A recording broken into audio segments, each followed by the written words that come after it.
Hello friend, नमस्कार। एक बार फिर पुनः आप सभी का निमेष क्लासेस बांका के यूट्यूब चैनल पर स्वागत है। जैसा कि बंधु आप सभी को पता है कि हमारा जो क्लास चल रहा है वो एसएससी जीडी का प्रीवियस ईयर का सॉल्यूशन चल रहा है। तो बंधु आज का जो सॉल्यूशन होगा 4/10/2015 में पूछे गए प्रश्न का होगा। इसमें से अभी तक बंधु 8 प्रश्न अभी कर चुके हैं। बाकी प्रश्न आज के क्लास में होंगे, इसलिए आप सब इस वीडियो के अंत तक जरूर बने रहें ताकि सारे सवाल को आसानी से समझ सके।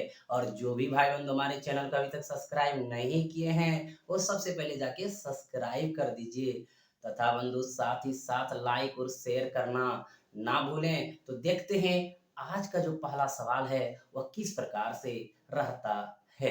तो चलिए बंधु, आज का जो पहला सवाल है वो आपका टाइम एंड डिस्टेंस से है। बहुत ही सुंदर प्रश्न है और जितने भी प्रश्न है आपका पूछा गया प्रश्न है बंधु।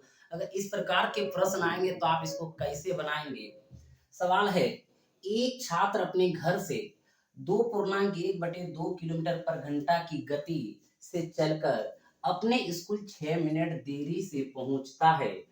अगले दिन वह उसी समय घर से चलता है और अपनी गति 1 किलोमीटर पर घंटा बढ़ाने पर वह 6 मिनट पहले पहुंच जाता है। स्कूल और उसके घर के बीच कितनी दूरी है। बहुत ही सुंदर प्रश्न है बंधु। यदि आपका चाल जो है 2.1/2 किलोमीटर पर घंटा रहता है तो आप जो है स्कूल पहुंचते हैं घर से तो 6 मिनट का लेट हो जाता। देरी का मतलब लेट हो जाता है, 6 मिनट का लेट हो जाता। बगल में लेट लिख दिए बंधु। क्लियर है। आगे चल के कहता सवाल में क्या, अगले दिन वो उसी समय घर से चलता है। जिस समय से वो डेली चला करता था उसी समय चलता है और अपनी गति 1 किलोमीटर पर घंटा बढ़ाने पर, यानी बंधु इसमें 1 किलोमीटर अगर पर घंटा वो बढ़ा देता है तो कहता है बंधु जो समय उनको लगता है 6 मिनट पहले पहुंच जाता है। यानी 6 मिनट पहले पहुंच जाता है, यानी बिफोर पहुंच जाता है बंधु। पहले का मतलब बिफोर पहुंच जाता है। कहता स्कूल और उसके घर के बीच दूरी कितनी है। तो बंधु वो ज्ञात करेंगे कैसे, ध्यान दीजिएगा। यहाँ पे आपका 2.1/2 है, इसको जनरल कर लीजिए। 2 दूनी 4, 1 5 बटे क्या हो गया बंधु 2। यानी इस चाल से अगर चलते हैं तो 6 मिनट लेट हो जाता है। और इसी में कहता 1 किलोमीटर पर घंटा यदि बढ़ा देते हैं तो 6 मिनट पहले पहुंच जाते। तो इसमें बंधु बढ़ा देते हैं तो हो जाएंगे कितना, 7/2 किलोमीटर पर घंटा की चाल से यदि चलते हैं, 7/2 किलोमीटर पर घंटा की चाल से चलते हैं तो 6 मिनट पहले पहुंच जाते हैं। तो बंधु इसे प्रॉपर्टीज हम पढ़ाएंगे। अगर ये प्रॉपर्टीज को आप समझ गए तो सारे सवाल इस तरह जितने भी आएंगे उसको आप आसानी से बना लेंगे। तो प्रॉपर्टीज क्या होता है बंधु, ध्यान दीजिएगा। हम स्पीड बराबर पढ़ते हैं d/t। आखिर स्पीड बराबर d/t ये क्या है, इनके बारे में अगर हम समझ गए, यानी डिस्टेंस बटे टाइम अगर इनको समझ गए तो सारे सवाल हमारा आसानी से बनेंगे। तो बंधु जो चाल होता है, जो स्पीड होता है वो समय के इनवर्स होता है, यानी व्युत्क्रमानुपाती होता है। यानी कि चाल व्युत्क्रमानुपाती 1/t, यानी 1 समय ले लिए बंधु। यानी कि इसका जो व्युत्क्रमानुपाती है वो समय का होता है। इससे स्पष्ट हो जाता है बंधु, यदि समय बढ़ेगा तो चाल कम होगा, अगर चाल अधिक होगा तो समय कम लगेगा। तो यहीं पे एक प्रॉपर्टी सामने आता है कि यदि दूरी निश्चित हो, यदि दूरी फिक्स्ड हो, जो डी आता है ये दूरी यदि फिक्स्ड हो तो चाल को अगर इन्वर्स करेंगे समय का अनुपात मिलेगा, और समय का अगर इन्वर्स करेंगे तो क्या मिलेगा, चाल का अनुपात मिलेगा। इसीलिए इसको बंधु जनरल एस बराबर क्या लिख देते हैं, d/t। और यहाँ डी यानी डिस्टेंस जो है क्या हो जाता है, कांस्टेंट हो जाता है। अब आप देखिए यहाँ पे जो आपका सवाल था, कहता है कि इस चाल से चलते हैं तो 6 मिनट लेट होता है और इस चाल से चलते हैं तो 6 मिनट पहले पहुंच जाते हैं। यानी 6 मिनट लेट और 6 मिनट पहले पहुंचना, दोनों का जो डिफरेंस है, दोनों का जो अंतर है वो कितने मिनट का है बंधु, 12 मिनट का है। क्योंकि यहाँ पे कहीं ना कहीं एक राइट समय होगा जो 6 मिनट इधर लेट हो रहा है और इधर 6 मिनट पहले पहुंच रहा है। तो यदि यही दोनों का जो डिफरेंस है वो कितने मिनट का है, 12 मिनट का है। अब बंधु ये 12 मिनट का जो समय का अंतर है वो किस चाल का, इस चाल का और इस चाल का। तो चाल को डायरेक्ट आप समय के साथ नहीं ले सकते हैं। तो अभी अभी आपको बताए कि समय को अगर इन्वर्स करेंगे तो चाल का अनुपात आएगा, और चाल को अगर इन्वर्स करेंगे तो समय का अनुपात आएगा। तो ये हमारा क्या है, चाल है। तो इसको इन्वर्स कर देंगे तो समय हो जाएगा, तो इसको इन्वर्स करेंगे क्या हो जाएंगे बंधु, 2/5 हो जाएंगे। अगर इसको भी इन्वर्स कर देंगे तो क्या हो जाएगा, समय हो जाएगा। तो ये क्या हो जाएंगे बंधु, 2/7 हो जाएंगे। और ये देखिए अब समय हो गया, ये भी समय हो गया, और यही दोनों समय का जो अंतर है वो कितने मिनट का इधर है, 12 मिनट का है। तो हम इधर 12 मिनट लिख दिए बंधु। मिनट इधर आप देखिएगा किलोमीटर पर घंटा था, इन्वर्स के समय तो घंटा में आ गया, इधर मिनट में है। तो इनको भी क्या करेंगे आप, घंटा में बदल देंगे। तो ये मिनट को अगर घंटा में बदलेंगे बंधु, कितना से भाग दे देंगे, 60 से भाग दे देंगे। आप इनको बंधु समझ गए, कहीं कोई दिक्कत नहीं है। अब हल करेंगे, 5 और 7 का एलसीएम क्या होंगे, 35 यानी 35 होंगे। 7 दूनी 14, 5 दूनी 10, 14 माइनस कितना हो जाएंगे बंधु, 10 हो जाएंगे, बराबर कितना, 12/60 हो जाएंगे। इसको आप हल कर लीजिए, 12 पंचे 60, 7 पचे 35, 14 में 10 गए 4, बराबर बंधु उधर क्या होगा 7। तो एक हमारा जो है वो जो दूरी है, एक बराबर क्या होगा बंधु, जो कांस्टेंट है, तो 7/4, यानी आप इसको लिखेंगे 1.3/4 किलोमीटर घर से स्कूल के बीच की दूरी होंगे। जो आपका ऑप्शन कितने नंबर पे बंधु, तीसरा नंबर पे है। क्लियर हो गया, आप इनको समझ गए। एकदम शॉर्ट तरीका से आप चाल को इन्वर्स करेंगे तो समय मिलेगा, चाल को इन्वर्स करेंगे तो बंधु समय मिलेगा, और यही दोनों समय का जो है अंतर 12 मिनट है। अब कहेंगे सर ये एक क्या है, ये एक कांस्टेंट वह मान है जो स्कूल और आपका घर की दूरी को बताता है, इसलिए बंधु एक बराबर निकाल दिए। तो 7/4 यानी 1.3/4 किलोमीटर हो गया। जो आपका ऑप्शन कितना नंबर पे हो गया, तीसरा नंबर पे हो गया। क्लियर हो गया बंधु, आप सब इनको समझ गए। आप इनको फटाक से स्क्रीनशॉट ले लीजिए और थोड़ा विस्तार से भी तो समझ लीजिए। आखिर विस्तार से समझेंगे बंधु, कैसे समझेंगे, आप सब इसको स्क्रीनशॉट तो कर ही लिए होंगे। तो चलते हैं, देखते हैं सेकंड नियम से बंधु। थोड़ा सा इसको जानना है कि सर यहाँ आता है कि नहीं आता है, तो आएंगे। तो देखिए आप इसको समझिएगा कैसे। मान लीजिए बंधु क्या है, दूरी जो हमारा कहा है स्कूल से घर का वो x किलोमीटर है, क्या है, x किलोमीटर है। क्लियर है बंधु, अब देखिएगा, और जब हम चलते हैं 2 दूनी 4, 5/2 की चाल से, यानी इतना किलोमीटर पर घंटा की चाल से, तो 6 मिनट का क्या होता है, लेट होता है। बगल में लिख दिए। और बंधु उसमें अगर यदि एक बढ़ा देते हैं, यानी ये 7/2 हो जाता है बंधु, इतना किलोमीटर पर घंटा की चाल से। तो ये हम क्या करते हैं, 6 मिनट बिफोर पहुंच जाते हैं। यानी यही लेट और बिफोर कितना मिनट का अंतर है बंधु, 12 मिनट का है। अब देखिएगा यहाँ समय का अंतर है, तो यहाँ भी समय हम लाना चाहेंगे। तो एक चीज पढ़ते हैं बंधु, आप ये जानते हैं चाल बराबर होता है दूरी बटे समय। अगर आप समय निकालना चाहेंगे तो क्या लिखेंगे, दूरी बटे चाल लिखेंगे। तो इसको भी समय में कन्वर्ट कर दीजिए, क्योंकि बंधु आपके पास दूरी भी है और चाल भी है, यहाँ दूरी भी है और चाल भी है। तो देखिए अब कहेंगे कैसे,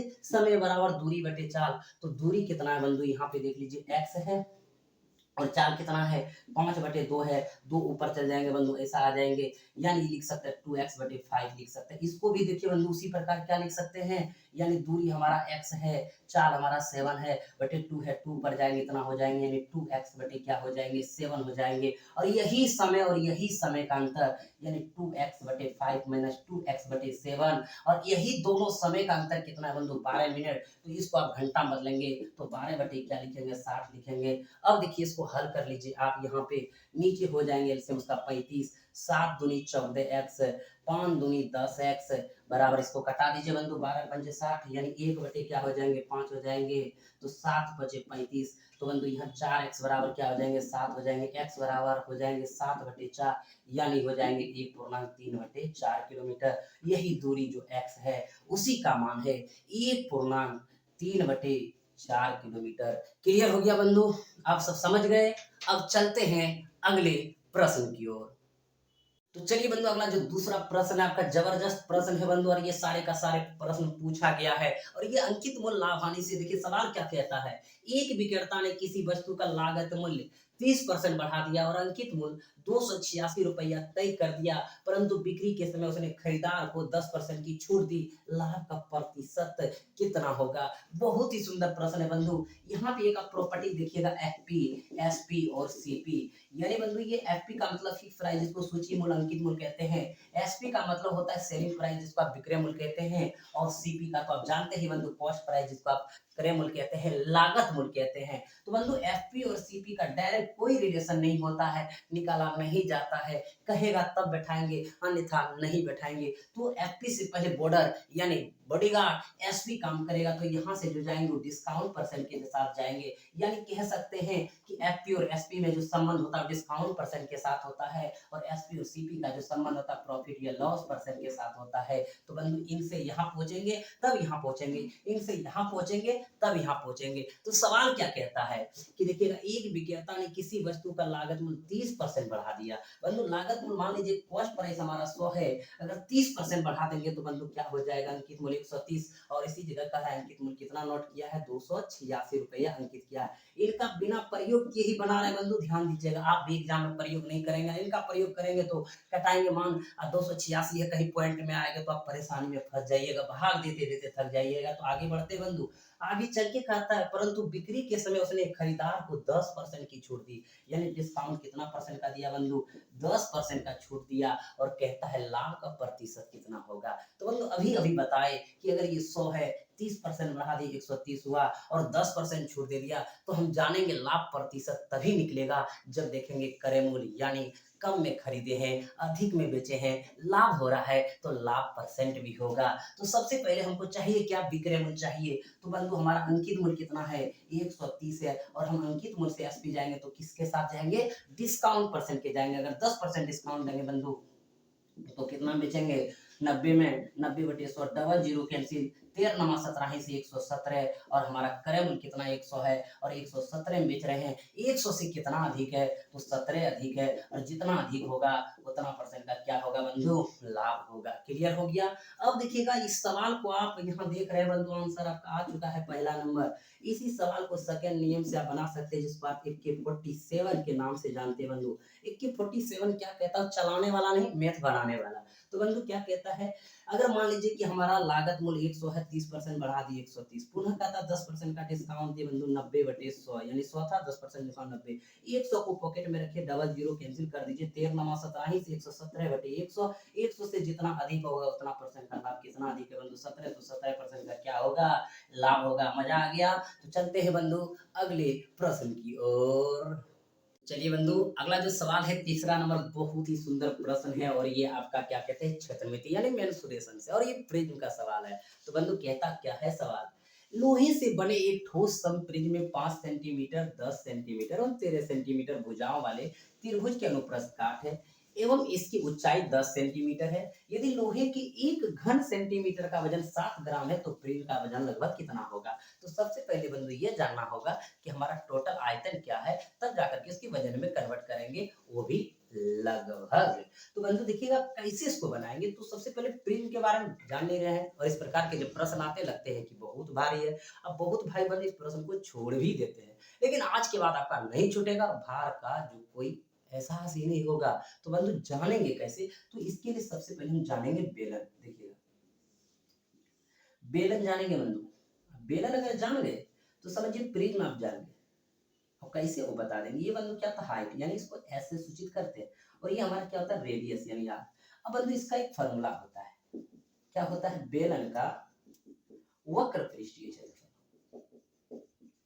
वक्र पृष्ठीय क्षेत्रफल तो क्या लिखते हैं सर, 2πr सब कोई जानते हैं। आखिर 2πr आता कहां से है, क्यों होता है 2πr।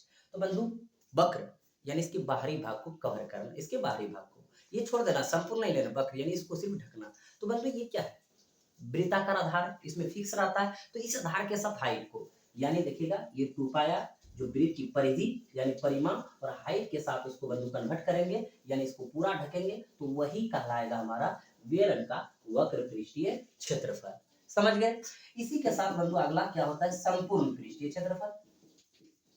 समकोण पृष्ठीय क्षेत्रफल। तो बंधु इसमें क्या लिखते हैं 2 पाई आर एच अब प्लस 2 पाई आर स्क्वायर लिख देते हैं। तो देखिएगा 2 पाई आर एच आप समझ गए कहाँ से आया, क्योंकि वृत्त की परिमाप यानी परिधि को हाइट के साथ लेते हैं, एच के साथ गुणा करेंगे तो बेलन का वक्र पृष्ठीय क्षेत्रफल होता है। अब संपूर्ण की बात आ गया तो इधर भी ढकना है और इधर भी ढकना है, दोनों तरफ से। तो बंधु इधर भी वृत्ताकार सतह है तो उसको भी ढकेंगे तो पाई आर स्क्वायर, और इधर भी ढकेंगे तो पाई आर स्क्वायर, इसीलिए क्या 2 पाई आर स्क्वायर। और इसी को आप रखते हैं 2 pi R into H plus R, common लीजिए बंधु यहाँ पे 2 पाई आर, तो आपका हो गया 2 pi R into H plus R. अब इन्हीं के साथ बंधु इनका आयतन, तो आयतन आप क्या जानते हैं, सब कोई जानते हैं क्या sir, pi r square h होता है। आखिर ये कैसे होता है, क्यों होता है, इनको कभी जाने बंधु, जान लीजिए। पाई आर स्क्वायर का वृत्त का क्षेत्रफल, तो वृत्त बंधु क्या आधार वृत्ताकार, इसलिए वृत्त का क्षेत्रफल, हाइट के साथ किसी वस्तु को रखना, किसी द्रव को रखना, इसलिए आयतन निकालते हैं। तो क्या बंधु ऊंचाई एच गुना कर देते हैं तो हमारा क्या हो जाता है, आयतन हो जाता है। तो बंधु यहाँ समझ गए, वृत्त का क्षेत्रफल गुना एच, इसलिए ये हो गया आयतन, यानी आधार का क्षेत्रफल गुना एच, तो इसलिए हो गया ये आयतन। अब हम यहाँ से क्या पढ़ेंगे, प्रिज्म जो हमारा मेन है। ये प्रिज्म अगर आप समझ जाएंगे, जब बेलन समझ के, बेलन जो हम प्रिज्म की तुलना करते हैं, कंपेयर कर लेते हैं, वहां से इनको उठा लेते हैं, इसीलिए हमारा प्रिज्म आसान हो जाता है। तो हम प्रिज्म की ओर बढ़ रहे हैं बंधु, तो ध्यान दीजिएगा। तो सबसे पहले यहाँ पे इस प्रकार का हम प्रिज्म का एक चित्र बनाएंगे, जो कि इसमें आधार का था। देखिएगा लोहे से बने एक ठोस प्रिज्म में 5 सेंटीमीटर, 10 सेंटीमीटर, 13 सेंटीमीटर भुजा वाले त्रिभुज के अनुप्रस्थ काट है, यानी जो आधार है उसका अनुप्रस्थ है वो त्रिभुज के आकार का है। प्रिज्म त्रिभुज के आकार का कैसे होता है इसको जानेंगे। तो सबसे पहले बंधु देखिएगा, यहाँ इस प्रकार आपको गिफ्ट कॉर्नर में देखने को मिलेंगे बंधु, तो गिफ्ट कॉर्नर में जाके कहिएगा प्रिज्म का कोई गिफ्ट दे दीजिए, दे देगा बंधु। अब देखिएगा यही हमारा जो है त्रिभुजाकार है, और यहाँ पे देखिएगा एक भुजा 5 है, एक 10 है और दूसरा 13 है। अगर ये 5 है तो ये 10 है तो ये 13 है, यानी ये हमारा अनुप्रस्थ काट है त्रिभुज का। अब देखिए बंधु यहाँ से ये आ गया, कहता है एवं इसकी ऊंचाई, जो प्रिंट की ऊंचाई है वो कितना है, 10 सेंटीमीटर है। लोहे के घन सेंटीमीटर का वजन इतना है, यानी 1 सेंटीमीटर क्यूब 7 ग्राम, तो प्रिंट का लगभग भाग। तो निकालेंगे टोटल कितना आयतन है, कितना सेंटीमीटर क्यूब है। तो सबसे पहले आखिर कैसे कंपेयर करेंगे सर, आप इसको पढ़ाए, इसको कैसे पढ़ाइएगा। तो हमने बंधु एक चीज यहाँ पे बताएंगे, यहाँ पे फिक्स है कि इसका आधार वृत्ताकार होगा, लेकिन प्रिज्म यानी हाइट के साथ अगर जो आधार ऊपर रहेगा, शीर्ष में रहेगा, वही आपका इसका बेस में रहेगा, यानी नीचे रहेगा। अगर ये त्रिभुजाकार है तो त्रिभुजाकार रहेगा, अगर ये वर्गाकार है तो वर्गाकार होगा, अगर वृत्ताकार है तो वृत्ताकार होगा, अगर आयताकार है तो आयताकार होगा। यानी कि प्रिज्म का आधार विभिन्न ये क्षेत्रमितीय आकार में आएगा, जैसे कि वर्गाकार होगा, आयताकार होगा, समलंब चतुर्भुज के आकार होगा, यानी किसी भी आकार के इसका आधार होंगे, उस आधार के साथ हाइट रहेंगे। इसी को तो बंधु हमने क्या कहते हैं, प्रिज्म कहते हैं। यानी एक सीधे शब्दों में हम कह सकते हैं कि इसका आधार विभिन्न आकार के हो सकते हैं, आयताकार, वर्गाकार, त्रिभुजाकार, समबाहु त्रिभुज के आकार, विषमबाहु त्रिभुज के आकार, समद्विबाहु त्रिभुज के आकार, यानी किसी भी आकार के इसके आधार होंगे। तो आधार जो होंगे वही इसका शीर्ष होंगे, जिस प्रकार यहाँ वृत्त है, यहाँ भी उसका वृत्त है, यानी कि दोनों का व्यास, दोनों का रेडियस क्या होना चाहिए, समान होना चाहिए। तो बंधु यहाँ पे हम चले आए, हमको चाहिए क्या, देखिएगा प्रिज्म का आयतन चाहिए। क्या चाहिए, प्रिज्म का आयतन, तभी तो बंधु हम उसका भार निकालेंगे। अब हम यहाँ पे फॉर्मूला भूल गए, हमारे को फॉर्मूला याद है ही नहीं, तो कैसे, तो जानते बंधु ये बेलन तो रटा रटा होता है, सबको पता है पाई आर स्क्वायर एच। और हमने बोले कि पाई आर स्क्वायर एच कहाँ से आता है, क्योंकि आधार है वृत्ताकार, तो वृत्ताकार का क्षेत्रफल गुना ऊंचाई, तो आधार जैसा होगा वैसे ही क्षेत्रफल होगा। और हाइट का साथ लेंगे तो यहाँ आधार क्या है, त्रिभुजाकार, तो हम यहाँ पे एक फॉर्मूला लिख देंगे, जिस प्रकार यहाँ पाई आर स्क्वायर वृत्त का क्षेत्रफल यानी आधार होता है, उसी प्रकार बंधु आधार का क्षेत्रफल और क्या लिख देंगे, गुने ऊंचाई लिख देंगे, एच लिख देंगे, तो प्रिज्म का आयतन हो गया। क्लियर है, आधार का क्षेत्रफल गुना ऊंचाई, यहाँ आधार फिक्स है, वृत्ताकार है, यहाँ आधार फिक्स नहीं है, क्योंकि अभी त्रिभुज नजर आ रहा है, कोई सवाल में आपका वर्ग नजर आएगा, कोई सवाल में आपका आयत नजर आएंगे, तो वही करेंगे, आधार का क्षेत्रफल गुना ऊंचाई करेंगे। अब बंधु देखिएगा प्रिज्म का आयतन तो आप समझ गए, अगर यही कहता प्रिज्म का, सुनिएगा प्रिज्म का वक्र पृष्ठीय क्षेत्रफल, तो हम सीधा बेलन पर जाते और बेलन का वक्र पृष्ठीय क्षेत्रफल निकालते बंधु। कैसे, यहाँ 2 पाई तो आधार का परिमाप, तो यहाँ लिखते आधार का परिमाप गुना ऊंचाई इक्वल टू प्रिज्म का वक्र पृष्ठीय क्षेत्रफल आ जाता, यानी सारे का सारे इसका कंपेयर कर लेते बंधु। क्लियर हो गया, कहीं कोई दिक्कत नहीं। इसमें अगर चलते बंधु, कहते सर संपूर्ण में कैसे लेते, तो देखिए यहाँ लेते आधार का परिमाप गुना ऊंचाई प्लस 2 गुना आधार का क्षेत्रफल, कि दोनों तरफ से आधार का क्षेत्रफल हमें ढकना पड़ता, तो बंधु यहाँ पे प्रिज्म आ जाता। यानी अब सीधा समझ गए कि बेलन से उठा लेंगे हम क्या, प्रिज्म, यानी आधार का क्षेत्रफल, यहाँ वृत्ताकार है तो यहाँ पे हमारा कोई भी आकार का होगा, आधार का क्षेत्रफल गुना ऊंचाई। अब यहाँ पे देखिए आधार क्या है, 5, 10, 13 से पता चल रहा है कि ये विषम बाहु है, तो बंधु आधार का क्षेत्रफल यानी विषम बाहु त्रिभुज का क्षेत्रफल हमें निकालना होगा। तो देखिएगा आपको पता है बंधु, जब विषम बाहु त्रिभुज हो तो सभी भुजा अलग अलग 5, 10, 13 है। तो इसमें आप एक चीज जानते हैं, एस बराबर क्या जानते हैं, ए प्लस बी प्लस सी, यानी एस के अर्ध परिमाप बटे 2, यानी बंधु इसको आप जो लेंगे 5 प्लस 10 प्लस 13 बटे 2, यानी बंधु इसको हम लिखेंगे 28 बटे 2। 28 बटे 2 को क्या लिखेंगे बंधु, 14 लिखेंगे। और यही आप जानते हैं हीरोन के सूत्र से क्षेत्रफल जानते हैं त्रिभुज का बंधु, क्या जानते हैं, root under S into S minus A, और फिर आगे लिखेंगे एस माइनस बी, और आगे लिखेंगे एस माइनस सी लिखेंगे। अब यहाँ से देखिएगा बंधु, इसमें आपको हल करना है, जितना फास्ट हल कर सकते हैं यहाँ 14 रखेंगे बंधु। अब देखिएगा 14 में ए का मान बंधु अगर 5 है, 14 में 5 गया 9 रखेंगे। अब बंधु यहाँ पे देखिएगा 14 में 10 गया बंधु, यहाँ पे 4 रखेंगे, और 14 में 13 1 होगा। अब इसको हम लिखेंगे यहाँ पे 9 का वर्गमूल बंधु 3 हो जाएंगे, और इसका बंधु क्या हो जाएंगे, 2 हो जाएंगे, और अंडर रूट 14 हो जाएंगे, यानी 3 दूनी 6, अंडर रूट क्या हो जाएंगे बंधु 14 हो जाएंगे। इतना तक तो आपने रख दिए बंधु। ये आगे आधार का क्षेत्रफल जो आप जानते हैं, तो बंधु यहाँ पे क्या करेंगे, आधार का क्षेत्रफल, तो आधार का लिखेंगे 6 अंडर रूट 14 यानी 14, अब बंधु क्षेत्रफल गुना ऊंचाई कितना है, तो ऊंचाई देख रहे हैं 10 है, तो लिखेंगे 10 60 रूट 14 लिख दिए बंधु। अब यहाँ पे देखिए एक चीज देखिएगा, यहाँ पे तो लगभग दे दिया, अंडर रूट 14 का मान तो दिया नहीं, तो आपको बंधु ज्ञात करना पड़ेगा। तो इसका जो मान होता है बंधु 60 गुना 3.742 होता है। अगर इनको बंधु हम गुना करेंगे, देखिए गुना करने का तरीका आपके पास है, 6 दूनी 12, 6 चौक 24 1 25। अब बंधु यहाँ पे 7 6 42 और 2 44, और यहाँ पे हो गया आपका 6 3 18 4 22, एक जीरो बैठा दीजिए, 3 अंक के बाद पॉइंट डालिए, तो बंधु यहाँ 3 1 2 3, यानी 224.520, यानी इसका जो हो गया आयतन हो गया सेंटीमीटर क्यूब हो गया। यहाँ तक बंधु आप समझ गए, यहाँ तक कोई दिक्कत नहीं हुआ। इतना आयतन तो आपका आ गया। अब चाहिए वजन, वजन चाहिए किसमें, ग्राम में। और आप जानते हैं, क्या जानते हैं, 1 सेंटीमीटर आपका दिया हुआ, 1 घन सेंटीमीटर की बराबर 7 ग्राम, यानी 1 सेंटीमीटर की बराबर 7 ग्राम दिया है बंधु। आपको चाहिए क्या, टोटल इतना, तो इतना का निकालेंगे 224.520, तो हो जाएंगे बंधु कितना, गुना 7, और इसको अगर हम गुना कर देंगे तो हमारा आंसर हो जाएगा। तो बंधु इसको अगर हम गुना करेंगे तो 1571.64 ग्राम आ जाएगा। अब 1571.64 ग्राम आप देख पा रहे हैं कि आपका जो यहाँ ऑप्शन में लगभग कहाँ पे है, कहाँ पे जा रहे हैं, तो देख रहे हैं कि पहला नंबर जो है 1570.8 ग्राम है, और आपका जो आ रहा है 1571.64 आ रहा है। तो इनके आप क्या है, लगभग हैं, इसलिए जो आपका आंसर होगा वो क्या हो जाएंगे, पहला नंबर हो जाएंगे। क्लियर हो गया बंधु, समझ गए आप। तो चलते हैं अगले प्रश्न की ओर। तो चलिए बंधु, अगला जो प्रश्न है बहुत ही अच्छा प्रश्न है, और ये एसआई का प्रश्न है, और इस प्रकार के प्रश्न आपके एग्जाम में आते हैं तो फटाक से आप बनाएंगे कैसे, और सेकंडों नहीं लगेगा, ये सवाल बन जाएगा। भाषा को तो समझ लीजिए बंधु। सवाल है 800 रुपये की राशि साधारण ब्याज की एक निश्चित दर पर 3 वर्ष में 956 हो जाती है। यदि ब्याज दर 4% बढ़ा दी जाए तो वह राशि 3 वर्ष में कितनी हो जाएगी। तो बंधु भाषा को तो आप समझ गए होंगे, नहीं समझे होंगे इधर देखिएगा।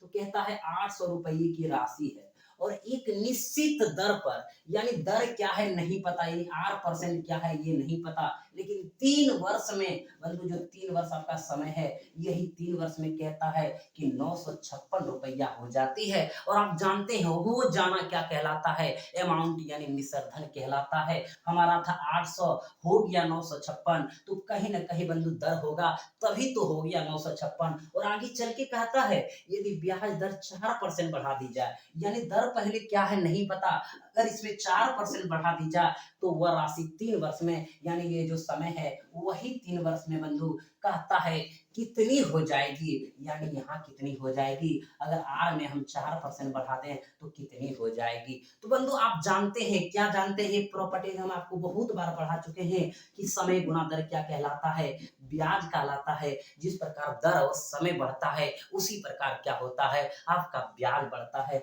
तो कहता है कि अगर पहले दर क्या है नहीं पता, लेकिन 3 वर्ष में हो रहा है 956, और कहता 4% बढ़ा देंगे तो वही 3 वर्ष में कितने हो जाएंगे। अगर बंधु नहीं बढ़ाता, अगर ज्यों का त्यों रहता तो 956 आज भी दे रहे थे, कल भी देते और 2 साल के बाद भी देते, लेकिन कहता है दर बढ़ गया। अगर दर बढ़ गया 4%, तो बंधु 1 साल में बढ़ा 4%, तो आपका 3 साल में कितना परसेंट बढ़ा, 4 तिया 12% बढ़ा। इसका मतलब जो 956 दे रहे थे बंधु वो हम देते रहेंगे, अगर नहीं बढ़ता, और अगर 1 साल में 4% बढ़ा तो 3 साल में 4 तिया 12% बढ़ा। वो 12% किसका अधिक लगेगा बंधु, जो धन है उसी का लगेगा। तो 800 का क्या करेंगे, 12% निकाल लेंगे, 12/100 करेंगे, डबल जीरो कैंसिल बंधु, तो 12×96, 956 प्लस कितना हो जाएंगे, 96 हो जाएंगे। तो ऐड कर लीजिए, 6 6 12, 2 बचा कितना, 1, 9 5 14 1 15 और 9 1 10, 10 कितना हो गया बंधु,